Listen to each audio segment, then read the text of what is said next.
Raj TV நேயர்கள் அனைவருக்கும் அழகிய காலை வணக்கம்.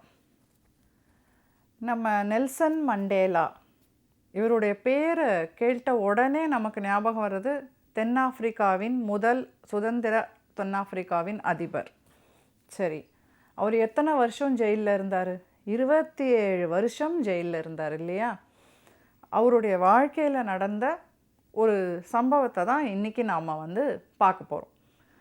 அவர் அதிபர் ஆனதுக்கு அப்புறமா அவருடைய மெய்காவலர்கள், அவருடைய கார்ட்ஸ் அவர் எல்லாத்தையும் கூட்டிகிட்டு ஒரு நாள் அவங்க ஊரில் இருந்த அவங்க வீட்டுக்கு பக்கத்தில் இருந்த ஒரு உணவகத்துக்கு காலை சிற்றுண்டிக்காக இவங்க எல்லாரையுமே அவர் கூட்டிகிட்டு போகிறார்.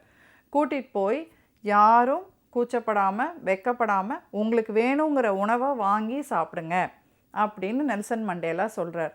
எல்லாரும் ரொம்ப சந்தோஷமாக, எல்லாம் ஒரு 30 வயது இல்லை ஒரு 40 வயதுக்குள்ளார இருக்கிறவங்க தான். ஒரு நம்ம அதிபரே நம்ம கூட உட்காந்து இப்படி சொல்லும்போது என்ன ஏதோ பிக்னிக் வந்த மாதிரி ரொம்ப ஜாலியாக ரொம்ப மகிழ்ச்சியாக ஒரு வெறப்பாக இல்லாமல் எல்லாரும் உணவு சாப்பிட ஆரம்பிக்கிறாங்க. அப்போது அந்த உணவகத்திலேயே கொஞ்சம் தள்ளி ஒரு வயசான ஒரு பெரியவர், ஒரு நடுத்தர வயதை தாண்டிய ஒருத்தர் உட்காந்து உணவு சாப்பிட்டுட்ருக்கிறார். அப்போது எல்லாரும் ஒரே இடத்துல மகிழ்ச்சியாக உட்காந்து உணவு சாப்பிட்டுட்ருக்கோம், நீங்கள் மட்டும் ஏன் தனியாக இருக்கீங்க, வாங்க அப்படின்னு ஒரு காவலர் அவரை கூப்பிடுறார்.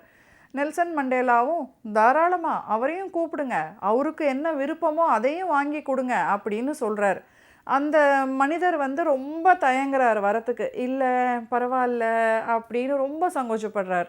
ஆனாலும் இந்த காவலர் அவரை விடாமல் வற்புறுத்தி அழைச்சிட்டு அவருக்கு வேணுங்கிற உணவையும் வாங்கி கொடுத்து அவங்களோட ஒருத்தராக சாப்பிட வச்சு அவர் ஏதோ பேர் பண்ணியிருக்கார். அதாவது நான் சாப்பிட்டேன், நானும் இவங்களோட கலந்து சாப்பிட்டேன் அப்படின்னு ஒரு அரைகுறை மனசோட அரைகுறை உணவாக எழுந்து தட்டுத்தடுமாறி அவர் நடந்து அந்த உணவகத்தை விட்டு வெளியே போகிறார். வயசாகிடுச்சு இல்லை, அதனால் அப்படி தான் இருப்பார் போல இருக்குது அப்படின்னு ஒரு காவலரும், இன்னொருத்தர் இல்லை அவர் ஆளே சரியில்லை, ஒருவேளை அவருக்கு எக்கச்சக்க பிரச்சனைகளோ இல்லை உணவு சாப்பிட முடியாதபடி அவருக்கு உடல் நிலை இருந்ததோ நாம் கூட்டிகிட்டு கம்பல் பண்ணிட்டோமோ அப்படின்னு அவங்களுக்குள்ளே நிறைய பேசிக்கும் போது நெல்சன் மண்டேலா சொல்கிறாரு, ஜெயிலுக்கு நான் முதல்ல 27 வருஷத்துக்கு முன்னாடி நான் ஜெயிலுக்கு போனப்போ மைக் டைசன் மாதிரி என்னுடைய உடல் இருந்தது, நல்ல வலிமையாக ரொம்ப ஸ்ட்ராங்காக தான் நான் ஜெயிலுக்கு உள்ளே போனேன். ஆனால் ஜெயிலில் எனக்கு கொடுக்கக்கூடிய அந்த உணவு, உப்பு இல்லாத அந்த உணவும் அச்சுக்களியும் கொஞ்சம் கொஞ்சமாக என்னுடைய வலிமையை குறைக்க ஆரம்பிச்சது. என் உடல் அதோடைய வலிமையில் இல்லை, குறைய ஆரம்பிச்சது. இதோட 2 விதமான ட்ரீட்மெண்ட் வாரம் எனக்கு நடக்கும். ஒவ்வொரு வாரமும் என்னை கூட்டிகிட்டு போய் 100 விப்பிங் சவுக்கடி கொடுப்பாங்க, அதுக்கப்புறம் 100 லத்தி அடி கொடுப்பாங்க. இதெல்லாம் முடித்து நாம் அப்படியே உடம்பு ரணமாயிடும், வலிக்கும், தொண்டை வறண்டு போயிடும், நாக்கு ஒட்டிக்கும், காஞ்சு போயிடும். தண்ணி தண்ணி தண்ணி அப்படின்னு நான் கேட்கும்போது இந்த ஜெயிலர் தான் வருவார். உனக்கு தண்ணி ஒரு கேடா, தண்ணி தானே வேணும், இந்தா குடி அப்படின்னு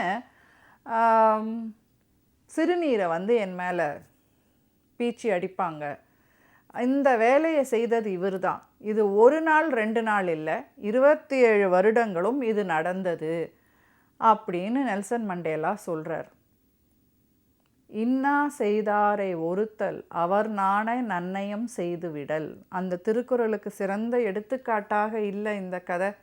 தனக்கு கெடுதல், பிரச்சனை எல்லாத்தையும் கொடுத்த ஒரு மனிதருக்கு சொல்லாமல் அவர் நாணுகிற அளவுக்கு அவரே, ஐயோ நாம் எவ்வளோ ஒரு பெரிய வேலை செஞ்சுருக்கோம், அசிங்கமான ஒரு வேலை செஞ்சுருக்கோம், ஆனால் இவர் நமக்கு எவ்வளோ நல்ல விஷயம் செய்கிறாருன்னு அவருடைய மனம் கூனி குறுகி போகிறது மாதிரி எவ்வளோ ஒரு அற்புதமான ஒரு வேலையை செஞ்சுருக்கார்.